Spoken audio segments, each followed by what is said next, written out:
আসসালামু আলাইকুম। আমি মোহাম্মদ আরিফ হোসেন, পড়াশোনা করতেছি রাজশাহী বিশ্ববিদ্যালয়ের ফার্মেসি ডিপার্টমেন্টে। আজকে আমরা যে টপিকটি দেখব সেটি হচ্ছে দৃশ্যমান আলো তরঙ্গ দৈর্ঘ্য মনে রাখার ট্রিক্স। এই টপিকটি মোটামুটি একটু গুরুত্বপূর্ণ টপিক বলা যায়। এই টপিকটি থেকে বিভিন্ন সময় বিভিন্ন বিশ্ববিদ্যালয়ে প্রশ্ন এসেছে এবং আগামী সালগুলোতেও আসতে পারে বা আসবে।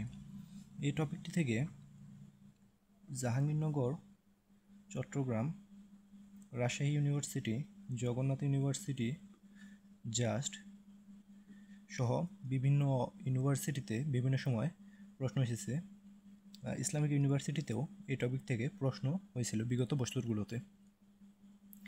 এখন আমরা দেখব যে তরঙ্গ দৈর্ঘ্যগুলো কীভাবে সহজে ট্রিক্সের মাধ্যমে মনে রাখা যায়। আমরা জানি দৃশ্যমান আলো তরঙ্গ দৈর্ঘ্য 380 থেকে 780 ন্যানোমিটার। দৃশ্যমান আলোর মধ্যে সবচেয়ে কম তরঙ্গ দৈর্ঘ্যের আলো হচ্ছে বেগুনি। আর আমরা এই 60টি আলো একটি ট্রিক্সের মাধ্যমে মনে রাখতে পারি। আশা করি তোমরা এই ট্রিক্সটা সকলেই জানো। বেনিয়া সহ কলা। এটি হচ্ছে বেগুনি, নীল, আসমানি, সবুজ, হলুদ, কমলা, লাল। এদের ক্রমান্বয়ে কিন্তু এদের তরঙ্গ দৈর্ঘ্য বৃদ্ধি পাচ্ছে। এই দৃশ্যমান আলো তরঙ্গ দৈর্ঘ্যগুলোর মধ্যে সর্বনিম্ন তরঙ্গ দৈর্ঘ্য হচ্ছে বেগুনি। যেহেতু দৃশ্যমান আলো তরঙ্গ দৈর্ঘ্য 380 ন্যানোমিটার থেকে শুরু হয়, তাহলে বেগুনি রঙের তরঙ্গ দৈর্ঘ্যও শুরু হবে 380 ন্যানোমিটার থেকে। 380 ন্যানোমিটার থেকে 424 ন্যানোমিটার। কিন্তু আমরা এখানে হিসাবের সুবিধার্থে বা আমাদের মনে রাখার সুবিধার্থে আমরা এটিকে 425 ধরে নিয়েছি, কিন্তু অরিজিনালি হচ্ছে 424 ন্যানোমিটার। এখন আমরা আগের তরঙ্গ দৈর্ঘ্যটার সাথে 25 যোগ করব। আগের তরঙ্গ দৈর্ঘ্যটার সাথে আমরা 25 যোগ করব। 25 যোগ করলে পরবর্তী যে আলোটা আছে তার তরঙ্গ দৈর্ঘ্যের আমরা সর্বোচ্চ মানটা পাবো। যেমন পরবর্তী আলোটা হচ্ছে নীল রঙের সর্বোচ্চ তরঙ্গ দৈর্ঘ্য হবে এই 425 যোগ 25, 450 ন্যানোমিটার। তাহলে পরবর্তী আলো তরঙ্গ দৈর্ঘ্যটা হচ্ছে 450 ন্যানোমিটার। এখন তার পরবর্তী রঙের আলো সর্বোচ্চ তরঙ্গ দৈর্ঘ্যটা হবে 225 যোগ করবো আমরা। 225 যোগ করবো, 25 যোগ 25 সমান 50। তাহলে আমরা এই 450-এর সাথে 225 যোগ করব, তাহলে হবে 500 ন্যানোমিটার। তারপরে এই 500-এর সাথে আমরা 500 ন্যানোমিটারের সাথে যদি আমরা 3টা 25 যোগ করি, 25 25 25 যোগ 25 সমান 75।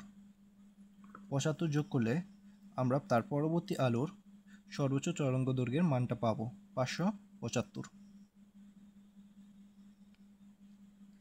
এখন এই পর্যন্ত হিসাবটা ঠিকঠাকই আছে। এরপরে হিসাবটা একটু আলাদা হবে। আমরা প্রায় সকলে বাংলাদেশের ক্রিকেটটাকে ফলো করি। বাংলাদেশের ক্রিকেটে বর্তমানে দুজন বাঁহাতি পেস বোলার আছেন, মুস্তাফিজুর রহমান, যাকে আমরা বলি মুস্তাফিজ, আরেকজন হচ্ছে শরীফুল।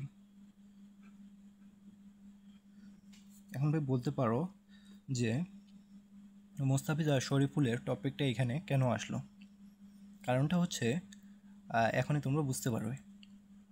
মুস্তাফিজের জার্সি নাম্বার কত তোমরা কি জানো? মুস্তাফিজের জার্সি নাম্বার হচ্ছে 90 এবং শরীফুলের জার্সি নাম্বার কত? 47। এখন ভাই এটা আমাদের এখানে কি কাজে লাগবে? হ্যাঁ, মুস্তাফিজ কিন্তু শরীফুলের থেকে সিনিয়র প্লেয়ার এবং শরীফুল হচ্ছে জুনিয়র, ঠিক আছে? তাহলে মুস্তাফিজের অভিষেক যেহেতু আগে হয়েছে, তাই মুস্তাফিজের জার্সি নাম্বারটাও আগে আসবে। কেমন ভাই? দেখো এখানে কিন্তু আমাদের হিসাব করে আসছে কত? 75 কার জার্সি নাম্বার? সাকিব আল হাসানের।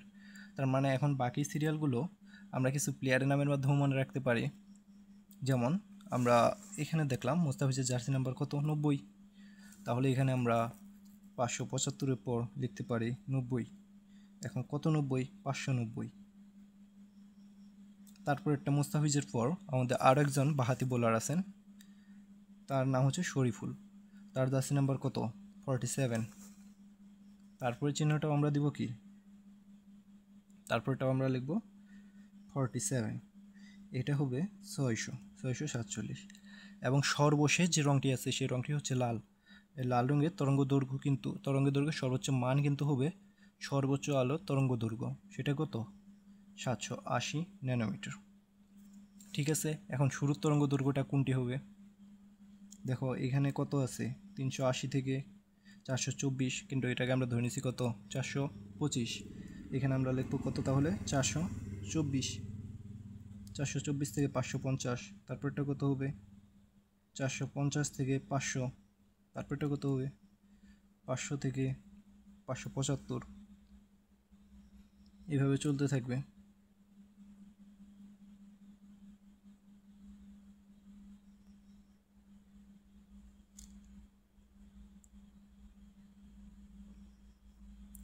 তোমরা চাইলে এভাবে মনে রাখতে পারো।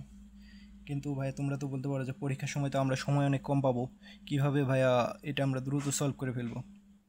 এটা সবচেয়ে বেস্ট ওয়ে হচ্ছে তোমরা আমি যেভাবে বললাম এভাবে যদি তোমরা 3-4 বার প্র্যাকটিস করো বা 5 থেকে 7 বার প্র্যাকটিস করো, ইনশাল্লাহ পরীক্ষার হলে তোমরা খুব দ্রুতই বের করে ফেলতে পারবা।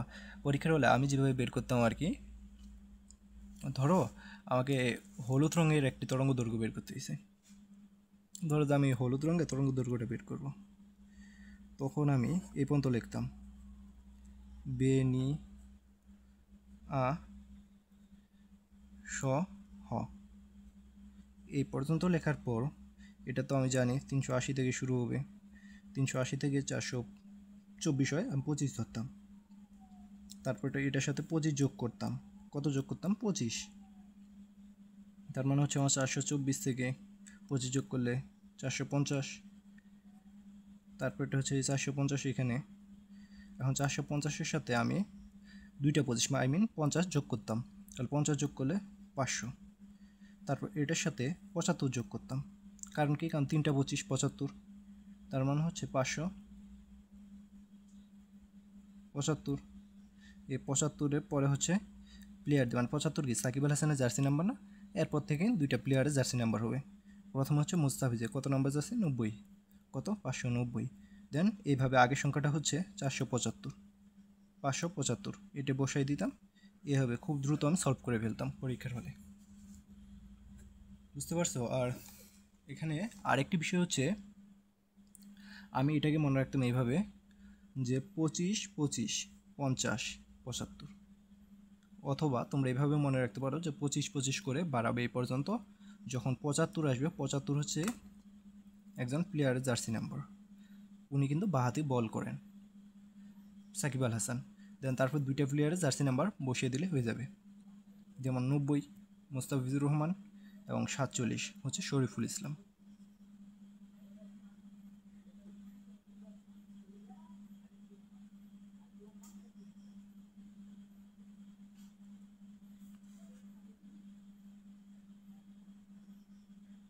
আমি এভাবে মনে রাখতাম।